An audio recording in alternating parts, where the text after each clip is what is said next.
Hello students, today the topic in my hand is taken from your grammar part, that is verbs. The video will cover the definition of verbs, its types, main verb and auxiliary verbs, and transitive, intransitive verbs and incomplete predication. First of all, let's discuss the definition of verb. A verb is a word that stands for an action, a state of being, or a possession in a sentence. Verbs are of two kinds: principal verb and auxiliary verb. Main verb or principal verb and auxiliary verb are important parts of a sentence. Both of them contribute to make a correct sentence. First of all, let's discuss the principal verb. It is also called the main verb.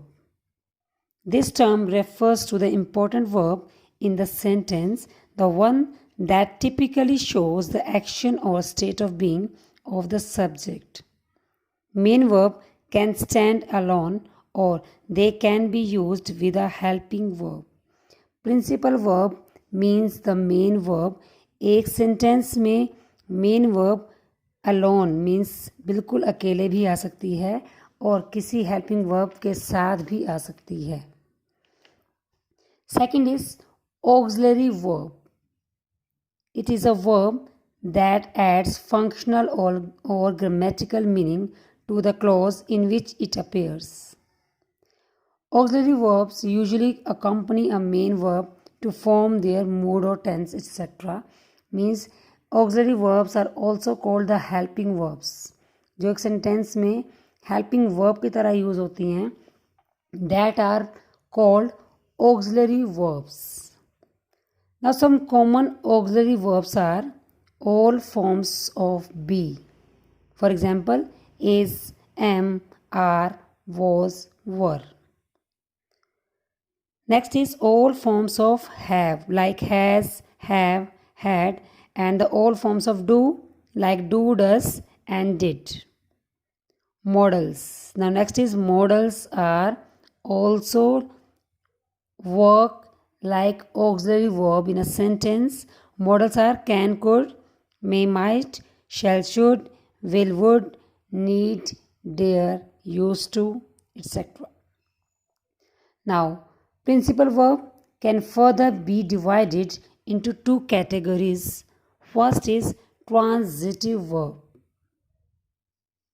and second is intransitive verbs. First we will take the transitive verbs. Verbs that require objects to complete the sense are called transitive verbs.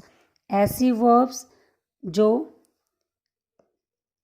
जिनको requirement होती है एक sentence में object की, अपने meaning को complete करने के लिए जिन वर्ब्स को ऑब्जेक्ट की रिक्वायरमेंट होती है, that are transitive verbs.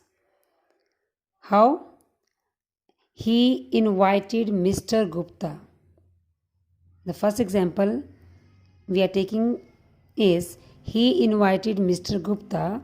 And second is children fly kites. See students, in both of these sentences, the verbs invited and fly require objects, Mr. Gupta and kites, respectively to make a complete sense. इन दोनों sentences में he invited Mr. Gupta and children fly kites, इन दोनों sentences में mister Gupta and kites object की तरह use हुए हैं. Means in sentences में हमने ऑब्जेक्ट यूज़ किया है, तो इन सेंटेंसेस को क्या कहेंगे? Hence these verbs are transitive verbs. Means invited and fly, ये कौन सी वर्ब्स हैं? ये ट्रांजिटिव वर्ब्स हैं. क्यों? क्योंकि इनके बाद ऑब्जेक्ट यूज़ हो रहा है. इनके मीनिंग को क्लियर करने के लिए ऑब्जेक्ट की रिक्वायरमेंट है. That's why these are the examples of transitive verbs. Now next is intransitive verbs. Intransitive verb means a verb which does not require an object to complete its sense is called intransitive verb. एक ऐसी verb जिसको अपने meaning को clear करने के लिए किसी भी ऑब्जेक्ट की रिक्वायरमेंट ना हो, उन्हें बोलेंगे हम intransitive verbs. कैसे? For example, she died and next is she is sleeping. अब she died इसमें किसी भी ऑब्जेक्ट का यूज़ नहीं हुआ है, she is sleeping इसमें भी किसी भी ऑब्जेक्ट का यूज़ नहीं हुआ है, बट इनका मीनिंग, इनका सेंस कंप्लीट है. ये इनकम्प्लीट सेंटेंसेस नहीं है. विदाउट ऑब्जेक्ट कोई सेंटेंस ज़रूरी नहीं कि वो इनकम्प्लीट हो. The actions expressed by the verb is sleeping and died do not require objects to convey their meaning.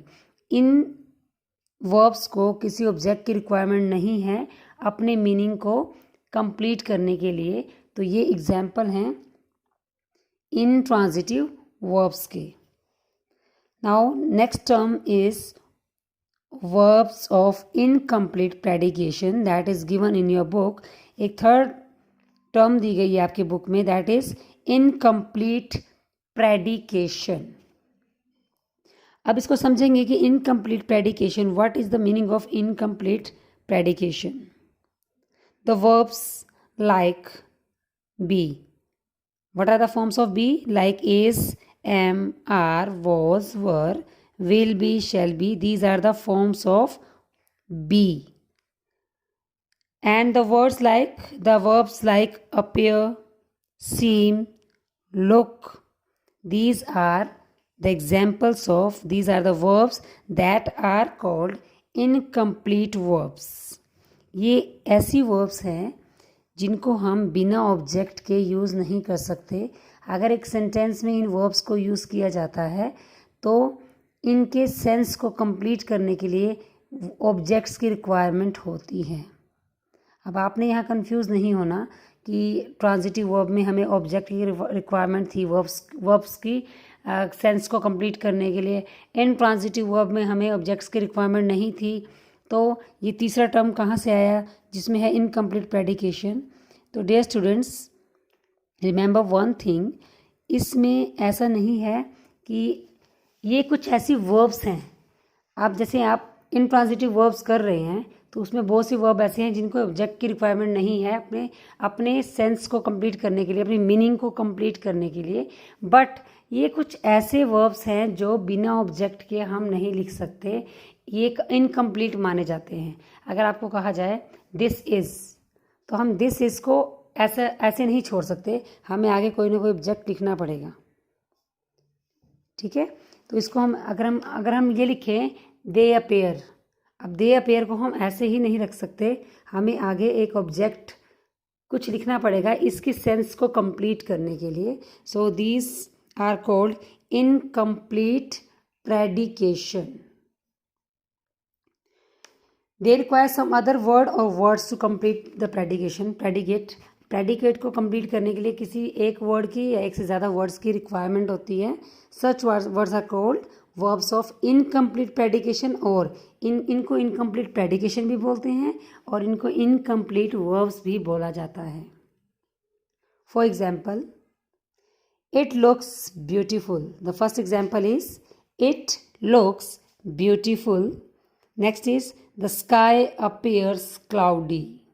अगर हम इनको ये लिखें it looks, एक सेंटेंस को हम ऐसे नहीं लिख सकते it looks, तो हमें looks के आगे it looks what? It looks beautiful. The next is the sky appears what? The sky appears what? Here we have to write a word like cloudy. The sky appears cloudy means meaning को clear करने के लिए हमें cloudy word का use करना पड़ेगा.